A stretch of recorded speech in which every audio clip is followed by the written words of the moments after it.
ನಮಸ್ಕಾರ ಸ್ನೇಹಿತರೆ. ಭಾರತದ ಸಾಹಿತ್ಯ ಲೋಕದಲ್ಲಿ ಅನೇಕ ಮಹಾನ್ ಪ್ರಶಸ್ತಿಗಳಿದ್ದರೂ ಅವುಗಳಲ್ಲಿ ಅತ್ಯಂತ ಗೌರವಯುತವಾದ ಪ್ರಶಸ್ತಿಗಳಲ್ಲಿ ಒಂದು ಕೇಂದ್ರ ಸಾಹಿತ್ಯ ಅಕಾಡೆಮಿ ಪ್ರಶಸ್ತಿ. ಭಾರತದ ವಿವಿಧ ಭಾಷೆಗಳ ಅತ್ಯುತ್ತಮ ಸಾಹಿತ್ಯ ಕೃತಿಗಳಿಗೆ ಪ್ರತಿ ವರ್ಷ ಈ ಪ್ರತಿಷ್ಠಿತ ಪ್ರಶಸ್ತಿಯನ್ನು ನೀಡಲಾಗುತ್ತದೆ. ಈ ಪ್ರಶಸ್ತಿ ಕೇವಲ ಗೌರವ ಮಾತ್ರವಲ್ಲ, ಭಾರತದ ಸಾಹಿತ್ಯ ಪರಂಪರೆಯನ್ನು ಉಳಿಸುವ ಮತ್ತು ಹೊಸ ಸಾಹಿತ್ಯ ಸೃಷ್ಟಿಯನ್ನು ಉತ್ತೇಜಿಸುವ ಅತ್ಯಂತ ಮಹತ್ವದ ವೇದಿಕೆಯಾಗಿದೆ. ಹಾಗಾದರೆ ಕೇಂದ್ರ ಸಾಹಿತ್ಯ ಅಕಾಡೆಮಿ ಪ್ರಶಸ್ತಿ ಎಂದರೇನು? ಇದನ್ನು ಯಾವಾಗ ಪ್ರಾರಂಭಿಸಿದರು? ಯಾವ ಭಾಷೆಗಳಿಗೆ ಈ ಪ್ರಶಸ್ತಿ ನೀಡಲಾಗುತ್ತದೆ? ಪ್ರಶಸ್ತಿ ಮೊತ್ತ ಎಷ್ಟು? ಕನ್ನಡದಲ್ಲಿ ಮೊದಲಿಗೆ ಈ ಪ್ರಶಸ್ತಿ ಪಡೆದವರು ಯಾರು? 2025ರಲ್ಲಿ ಕನ್ನಡಕ್ಕೆ ಈ ಪ್ರಶಸ್ತಿ ಯಾರಿಗೆ ದೊರೆಯಿತು ಹಾಗೂ ಈ ಪ್ರಶಸ್ತಿಯನ್ನು ಆಯ್ಕೆ ಮಾಡುವ ವಿಧಾನ ಏನು? ಈ ಎಲ್ಲ ಪ್ರಮುಖ ಮಾಹಿತಿಯನ್ನು ಇಂದಿನ ವಿಡಿಯೋದಲ್ಲಿ ವಿವರವಾಗಿ ತಿಳಿಯೋಣ. ಸಾಹಿತ್ಯ ಅಕಾಡೆಮಿ ಸಂಸ್ಥೆಯ ಸ್ಥಾಪನೆ ಮತ್ತು ಹಿನ್ನೆಲೆ. ಭಾರತ ಸ್ವಾತಂತ್ರ್ಯ ಪಡೆದ ನಂತರ ದೇಶದ ವಿವಿಧ ಭಾಷೆಗಳ ಸಾಹಿತ್ಯವನ್ನು ಒಗ್ಗೂಡಿಸಿ ಅಭಿವೃದ್ಧಿಪಡಿಸುವ ಅಗತ್ಯತೆ ಕಂಡುಬಂದಿತು.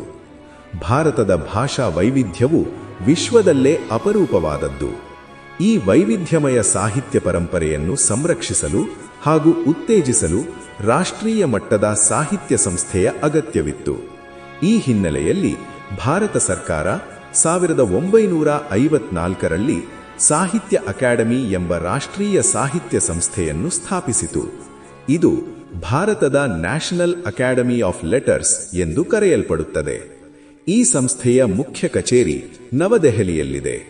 ಸಾಹಿತ್ಯ ಅಕಾಡೆಮಿಯ ಪ್ರಮುಖ ಉದ್ದೇಶಗಳು: ಭಾರತದ ವಿವಿಧ ಭಾಷೆಗಳ ಸಾಹಿತ್ಯವನ್ನು ಉತ್ತೇಜಿಸುವುದು, ಸಾಹಿತ್ಯ ಸಂಶೋಧನೆಗೆ ಪ್ರೋತ್ಸಾಹ ನೀಡುವುದು, ಭಾಷೆಗಳ ನಡುವಿನ ಸಾಹಿತ್ಯ ಅನುವಾದವನ್ನು ಉತ್ತೇಜಿಸುವುದು, ಹೊಸ ಲೇಖಕರನ್ನು ಉತ್ತೇಜಿಸುವುದು, ಭಾರತದ ಸಾಹಿತ್ಯ ಪರಂಪರೆಯನ್ನು ರಾಷ್ಟ್ರೀಯ ಮಟ್ಟದಲ್ಲಿ ಪರಿಚಯಿಸುವುದು.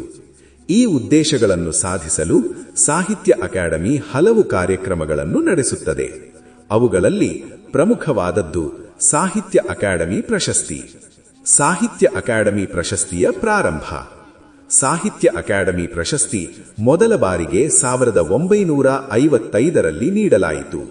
1955ರಿಂದ ಇಂದಿನವರೆಗೆ ಪ್ರತಿ ವರ್ಷ ಈ ಪ್ರಶಸ್ತಿ ನೀಡಲಾಗುತ್ತದೆ. ಈ ಪ್ರಶಸ್ತಿ ಭಾರತದಲ್ಲಿ ಅತ್ಯಂತ ಗೌರವಯುತ ಸಾಹಿತ್ಯ ಪ್ರಶಸ್ತಿಗಳಲ್ಲಿ ಒಂದಾಗಿದೆ. ಜ್ಞಾನಪೀಠ ಪ್ರಶಸ್ತಿಯ ನಂತರ ಅತ್ಯಂತ ಪ್ರತಿಷ್ಠಿತ ಸಾಹಿತ್ಯ ಗೌರವಗಳಲ್ಲಿ ಸಾಹಿತ್ಯ ಅಕಾಡೆಮಿ ಪ್ರಶಸ್ತಿ ಪ್ರಮುಖ ಸ್ಥಾನದಲ್ಲಿದೆ. ಪ್ರಶಸ್ತಿ ನೀಡಲಾಗುವ ಭಾಷೆಗಳು. ಸಾಹಿತ್ಯ ಅಕಾಡೆಮಿ ಪ್ರಶಸ್ತಿ ಭಾರತದ 24 ಭಾಷೆಗಳಲ್ಲಿ ನೀಡಲಾಗುತ್ತದೆ. ಆ ಭಾಷೆಗಳು ಅಸ್ಸಾಮಿ, ಬೆಂಗಾಳಿ, ಬೋಡೋ, ಡೋಗ್ರಿ, ಇಂಗ್ಲಿಷ್, ಗುಜರಾತಿ, ಹಿಂದಿ, ಕನ್ನಡ, ಕಾಶ್ಮೀರಿ, ಕೊಂಕಣಿ, ಮೈಥಿಲಿ, ಮಲಯಾಳಂ, ಮರಾಠಿ, ನೇಪಾಳಿ, ಒಡಿಯಾ, ಪಂಜಾಬಿ, ರಾಜಸ್ಥಾನಿ, ಸಂಸ್ಕೃತ, ಸಂಥಾಲಿ, ಸಿಂಧಿ, ತಮಿಳು, ತೆಲುಗು, ಉರ್ದು, ಮಣಿಪುರಿ. ಈ ಎಲ್ಲ ಭಾಷೆಗಳಲ್ಲೂ ಪ್ರತಿ ವರ್ಷ ಒಂದು ಕೃತಿಗೆ ಪ್ರಶಸ್ತಿ ನೀಡಲಾಗುತ್ತದೆ. ಅಂದರೆ ಒಂದು ವರ್ಷದಲ್ಲಿ ಒಟ್ಟು ಸುಮಾರು 24 ಪ್ರಶಸ್ತಿಗಳು ನೀಡಲಾಗುತ್ತವೆ. ಪ್ರಶಸ್ತಿ ನೀಡುವ ಸಾಹಿತ್ಯ ಪ್ರಕಾರಗಳು. ಸಾಹಿತ್ಯ ಅಕಾಡೆಮಿ ಪ್ರಶಸ್ತಿ ಕೇವಲ ಕಾದಂಬರಿಗೆ ಮಾತ್ರ ನೀಡಲಾಗುವುದಿಲ್ಲ. ಈ ಪ್ರಶಸ್ತಿ ವಿವಿಧ ಸಾಹಿತ್ಯ ಪ್ರಕಾರಗಳಿಗೆ ನೀಡಬಹುದು. ಉದಾಹರಣೆಗೆ ಕಥಾ ಸಂಕಲನ, ಕಾದಂಬರಿ, ಕವನ ಸಂಕಲನ, ನಾಟಕ, ಪ್ರಬಂಧ, ವಿಮರ್ಶಾ ಸಾಹಿತ್ಯ, ಜೀವನ ಚರಿತ್ರೆ, ಸಂಶೋಧನಾ ಕೃತಿಗಳು. ಹೀಗೆ ವಿವಿಧ ಸಾಹಿತ್ಯ ಪ್ರಕಾರಗಳಲ್ಲಿ ಪ್ರಕಟವಾದ ಅತ್ಯುತ್ತಮ ಕೃತಿಗೆ ಈ ಪ್ರಶಸ್ತಿ ನೀಡಲಾಗುತ್ತದೆ. ಪ್ರಶಸ್ತಿ ಮೊತ್ತ ಮತ್ತು ಗೌರವ. ಸಾಹಿತ್ಯ ಅಕಾಡೆಮಿ ಪ್ರಶಸ್ತಿ ಪಡೆದವರಿಗೆ 1 ಲಕ್ಷ ರೂಪಾಯಿ ನಗದು ಬಹುಮಾನ, ಪ್ರಶಸ್ತಿ ಪತ್ರ ಮತ್ತು ತಾಮ್ರ ಫಲಕದ ಸ್ಮಾರಣಿಕೆ ನೀಡಲಾಗುತ್ತದೆ. ಈ ಪ್ರಶಸ್ತಿಯನ್ನು ವಿಶೇಷ ಸಮಾರಂಭದಲ್ಲಿ ಪ್ರದಾನ ಮಾಡಲಾಗುತ್ತದೆ. ಪ್ರಶಸ್ತಿ ಆಯ್ಕೆ ಮಾಡುವ ವಿಧಾನ. ಸಾಹಿತ್ಯ ಅಕಾಡೆಮಿ ಪ್ರಶಸ್ತಿ ಆಯ್ಕೆ ಪ್ರಕ್ರಿಯೆ ತುಂಬಾ ವ್ಯವಸ್ಥಿತವಾಗಿರುತ್ತದೆ. ಪ್ರತಿ ಭಾಷೆಗೆ ಪ್ರತ್ಯೇಕವಾಗಿ ತಜ್ಞ ಸಮಿತಿ ಇರುತ್ತದೆ. ಆ ಭಾಷೆಯ ಪ್ರಮುಖ ಸಾಹಿತ್ಯಕಾರರು, ವಿಮರ್ಶಕರು ಮತ್ತು ಪಂಡಿತರು ಆ ಸಮಿತಿಯಲ್ಲಿ ಸದಸ್ಯರಾಗಿರುತ್ತಾರೆ. ಈ ಸಮಿತಿ ಆ ಭಾಷೆಯಲ್ಲಿ ಪ್ರಕಟವಾದ ಪ್ರಮುಖ ಕೃತಿಗಳನ್ನು ಪರಿಶೀಲಿಸುತ್ತದೆ. ನಂತರ ಅತ್ಯುತ್ತಮ ಕೃತಿಯನ್ನು ಆಯ್ಕೆ ಮಾಡಿ ಸಾಹಿತ್ಯ ಅಕಾಡೆಮಿಗೆ ಶಿಫಾರಸು ಮಾಡುತ್ತದೆ. ಅಂತಿಮವಾಗಿ ಅಕಾಡೆಮಿ ಆ ಕೃತಿಯನ್ನು ಪ್ರಶಸ್ತಿಗೆ ಘೋಷಿಸುತ್ತದೆ. ಹೀಗಾಗಿ ಪ್ರತಿ ಭಾಷೆಗೆ ಪ್ರತ್ಯೇಕ ಆಯ್ಕೆ ಸಮಿತಿ ಇರುತ್ತದೆ. ಕರ್ನಾಟಕದಿಂದ ಮೊದಲ ಸಾಹಿತ್ಯ ಅಕಾಡೆಮಿ ಪ್ರಶಸ್ತಿ. ಕನ್ನಡ ಭಾಷೆಯಲ್ಲಿ ಮೊದಲ ಸಾಹಿತ್ಯ ಅಕಾಡೆಮಿ ಪ್ರಶಸ್ತಿ 1955ರಲ್ಲಿ ಕನ್ನಡದ ಮಹಾನ್ ಕವಿ ಕುವೆಂಪು ಅವರಿಗೆ ಲಭಿಸಿತು. ಅವರು ಪಡೆದ ಕೃತಿ ಶ್ರೀ ರಾಮಾಯಣ ದರ್ಶನಂ. ಇದು ಕನ್ನಡದ ಅತ್ಯಂತ ಮಹತ್ವದ ಕಾವ್ಯಕೃತಿಗಳಲ್ಲಿ ಒಂದಾಗಿದೆ. ಈ ಕೃತಿ ಕನ್ನಡ ಸಾಹಿತ್ಯದ ಮಹಾಕಾವ್ಯವಾಗಿ ಪರಿಗಣಿಸಲಾಗಿದೆ. ಕರ್ನಾಟಕದಿಂದ ಸಾಹಿತ್ಯ ಅಕಾಡೆಮಿ ಪ್ರಶಸ್ತಿ ಪಡೆದ ಪ್ರಮುಖ ಲೇಖಕರು. ಕನ್ನಡ ಭಾಷೆಯಲ್ಲಿ ಅನೇಕ ಪ್ರಮುಖ ಸಾಹಿತ್ಯಕಾರರು ಈ ಪ್ರಶಸ್ತಿಯನ್ನು ಪಡೆದಿದ್ದಾರೆ. ಅವರಲ್ಲಿ ಕೆಲವರು Kuvempu, Da Ra Bendre, Masti Venkatesha Iyengar, V K. Gokak, U R. Ananthamurthy, Girish Karnad, Chandrashekhara Kambara, S L. Bhyrappa, K. Shivarama Karanth, doctor Siddalingaiah ಹೀಗೆ ಅನೇಕ ಮಹಾನ್ ಲೇಖಕರು ಈ ಗೌರವವನ್ನು ಪಡೆದಿದ್ದಾರೆ. 2025ರಲ್ಲಿ ಕನ್ನಡಕ್ಕೆ ಬಂದ ಪ್ರಶಸ್ತಿ.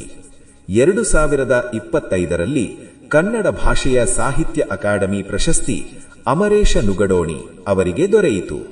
ಅವರು ಬರೆದ ಕಥಾ ಸಂಕಲನ ದಡ ಸೇರಿಸು ತಂದೆ ಈ ಪ್ರಶಸ್ತಿಗೆ ಆಯ್ಕೆಯಾಗಿದೆ. ಈ ಕೃತಿ ಕನ್ನಡ ಕಥಾ ಸಾಹಿತ್ಯದಲ್ಲಿ ಗಮನಾರ್ಹ ಕೃತಿಯಾಗಿ ಪರಿಗಣಿಸಲಾಗಿದೆ. ಈ ಪ್ರಶಸ್ತಿ ಪ್ರತಿ ವರ್ಷ ನೀಡಲಾಗುತ್ತದೆಯೇ? ಹೌದು, ಸಾಹಿತ್ಯ ಅಕಾಡೆಮಿ ಪ್ರಶಸ್ತಿ ಪ್ರತಿ ವರ್ಷ ನೀಡಲಾಗುತ್ತದೆ.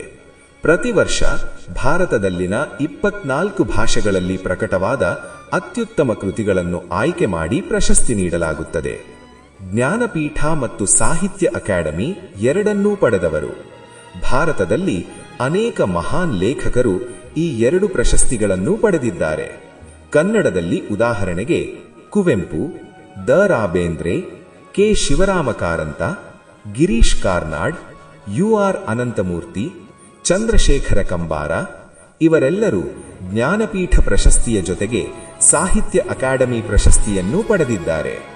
ಸಾಹಿತ್ಯ ಅಕಾಡೆಮಿ ಪ್ರಶಸ್ತಿ ಪಡೆದ ಮೊದಲ ಮಹಿಳಾ ಸಾಹಿತಿ. ಸಾಹಿತ್ಯ ಅಕಾಡೆಮಿ ಪ್ರಶಸ್ತಿ ಪಡೆದ ಮೊದಲ ಮಹಿಳಾ ಲೇಖಕಿ ಅಮೃತಾ ಪ್ರೀತಮ್. ಅವರು ಪಂಜಾಬಿ ಭಾಷೆಯ ಪ್ರಸಿದ್ಧ ಕವಿಯತ್ರಿ. ಅವರು ಬರೆದ ಕೃತಿ ಸುನೆಹಡೆ. ಈ ಕೃತಿಗೆ 1956ರಲ್ಲಿ ಸಾಹಿತ್ಯ ಅಕಾಡೆಮಿ ಪ್ರಶಸ್ತಿ ದೊರೆಯಿತು. ಅಮೃತಾ ಪ್ರೀತಮ್ ಭಾರತೀಯ ಮಹಿಳಾ ಸಾಹಿತ್ಯದಲ್ಲಿ ಮಹತ್ವದ ಸ್ಥಾನ ಪಡೆದಿದ್ದಾರೆ. ಸಾಹಿತ್ಯ ಅಕಾಡೆಮಿ ಪ್ರಶಸ್ತಿಯ ಮಹತ್ವ. ಸಾಹಿತ್ಯ ಅಕಾಡೆಮಿ ಪ್ರಶಸ್ತಿ ಭಾರತದ ವಿವಿಧ ಭಾಷೆಗಳ ಸಾಹಿತ್ಯವನ್ನು ಒಗ್ಗೂಡಿಸುವ ಪ್ರಮುಖ ವೇದಿಕೆಯಾಗಿದೆ. ಈ ಪ್ರಶಸ್ತಿ ಮೂಲಕ ಹೊಸ ಲೇಖಕರಿಗೆ ಪ್ರೋತ್ಸಾಹ ಸಿಗುತ್ತದೆ, ಸಾಹಿತ್ಯದ ಗುಣಮಟ್ಟ ಹೆಚ್ಚುತ್ತದೆ, ಭಾಷೆಗಳ ನಡುವೆ ಸಾಹಿತ್ಯ ವಿನಿಮಯ ಹೆಚ್ಚುತ್ತದೆ ಮತ್ತು ಭಾರತದ ಸಾಹಿತ್ಯ ಪರಂಪರೆ ಸಮೃದ್ಧವಾಗುತ್ತದೆ. ಹೀಗೆ ಸ್ನೇಹಿತರೆ, ಕೇಂದ್ರ ಸಾಹಿತ್ಯ ಅಕಾಡೆಮಿ ಪ್ರಶಸ್ತಿ ಭಾರತದ ಸಾಹಿತ್ಯ ಲೋಕದಲ್ಲಿ ಅತ್ಯಂತ ಮಹತ್ವದ ಸ್ಥಾನ ಹೊಂದಿರುವ ಪ್ರಶಸ್ತಿಯಾಗಿದೆ. ಭಾರತದ ವಿವಿಧ ಭಾಷೆಗಳ ಸಾಹಿತ್ಯವನ್ನು ಒಂದೇ ವೇದಿಕೆಯಲ್ಲಿ ಗೌರವಿಸುವ ಮಹತ್ವದ ಕಾರ್ಯವನ್ನು ಈ ಪ್ರಶಸ್ತಿ ನಿರಂತರವಾಗಿ ಮಾಡುತ್ತಿದೆ. ಈ ಪ್ರಶಸ್ತಿ ಮೂಲಕ ಅನೇಕ ಮಹಾನ್ ಸಾಹಿತ್ಯಕಾರರ ಕೃತಿಗಳು ರಾಷ್ಟ್ರೀಯ ಮಟ್ಟದಲ್ಲಿ ಗುರುತಿಸಲ್ಪಟ್ಟಿವೆ. ಕನ್ನಡ ಸಾಹಿತ್ಯಕ್ಕೂ ಈ ಪ್ರಶಸ್ತಿ ಅನೇಕ ಬಾರಿ ಲಭಿಸಿರುವುದು ನಮ್ಮ ಭಾಷೆಯ ಸಾಹಿತ್ಯ ಪರಂಪರೆಯ ಮಹತ್ವವನ್ನು ತೋರಿಸುತ್ತದೆ.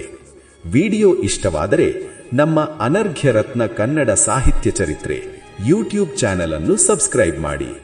ಈ ಚಾನೆಲ್ ವಿದ್ಯಾರ್ಥಿಗಳು ಮತ್ತು ಸಾಹಿತ್ಯಾಸಕ್ತರಿಗಾಗಿ ಉಚಿತ ಆನ್ಲೈನ್ ಅಧ್ಯಯನ ವೇದಿಕೆಯಾಗಿದೆ. ಇಲ್ಲಿ ಯಾವುದೇ ರೀತಿಯ ಹಣದ ವ್ಯವಹಾರ ಇರುವುದಿಲ್ಲ. ಮುಂದಿನ ವಿಡಿಯೋದಲ್ಲಿ ಇನ್ನೊಂದು ಮಹತ್ವದ ಸಾಹಿತ್ಯ ವಿಷಯದೊಂದಿಗೆ ಮತ್ತೆ ಭೇಟಿಯಾಗೋಣ. ನಿಮ್ಮ ಸಲಹೆಗಳಿದ್ದರೆ ಕಾಮೆಂಟ್ ಮಾಡಿ. ವಿಡಿಯೋ ಇಷ್ಟವಾದರೆ ಶೇರ್ ಮಾಡಿ. ಧನ್ಯವಾದಗಳು.